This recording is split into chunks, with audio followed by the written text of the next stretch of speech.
And you thought you've had some bad flight experiences. I want you to look at what happened on an overbooked United Airlines flight when an already seated passenger refused to give up his seat. Hey,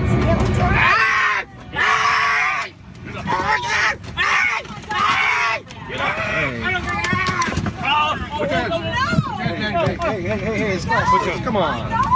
Come on. There you go. Hey, busted his lip. Oh my God, look at what you did to him. Oh my God. So, here's what United says, quoting from their statement here, quote, Flight 3411 from Chicago to Louisville was overbooked. After our team looked for volunteers, one customer refused to leave the aircraft voluntarily, and law enforcement was asked to come to the gate. We apologize for the overbook situation. An overbooked flight.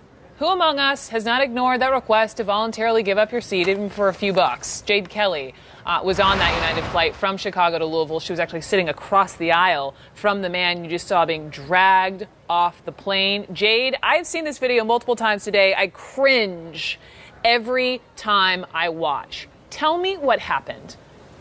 Yes, ma'am. Well, as you can see from the video, it was very traumatic. I actually was sitting across the aisle from the gentleman, but one of the security officers told me and the passenger next to me to move before the man was taken off the flight. So we were moved to the back of the plane, standing up, and I couldn't see very well over the officers, but I heard the screaming, and I saw it appeared they were dragging him off the flight, and then we returned to our seats after that, but it was horrible. I had trouble sleeping last night. And even just now hearing the video again, it gives me chills. It was just a traumatic experience. And I was sobbing as the man left the plane. And one of the flight attendants actually handed me some tissue because I was so upset at what had just gone down.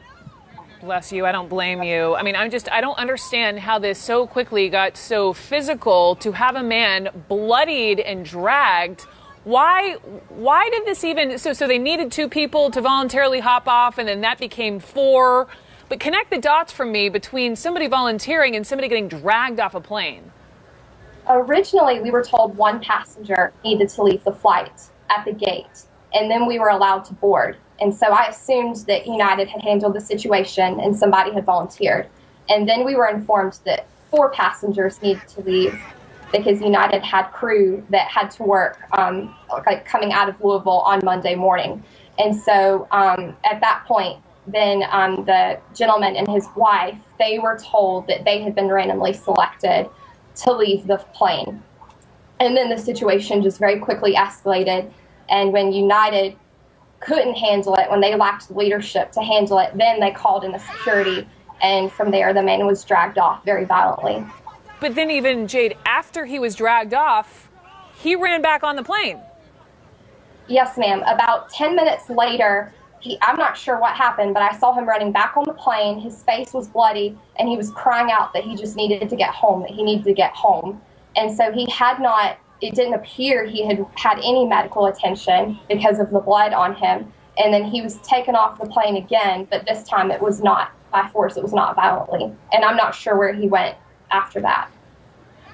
What are we coming to? This has happened. This is what the United CEO apparently has said. Quote, this is an upsetting event to all of us here at United. I apologize for having to reaccommodate these customers. Our team is moving with a sense of urgency to work with the authorities and conduct our own detailed review of what happened. So, you eventually get to Louisville. What did the flight attendants say? And do we even know how this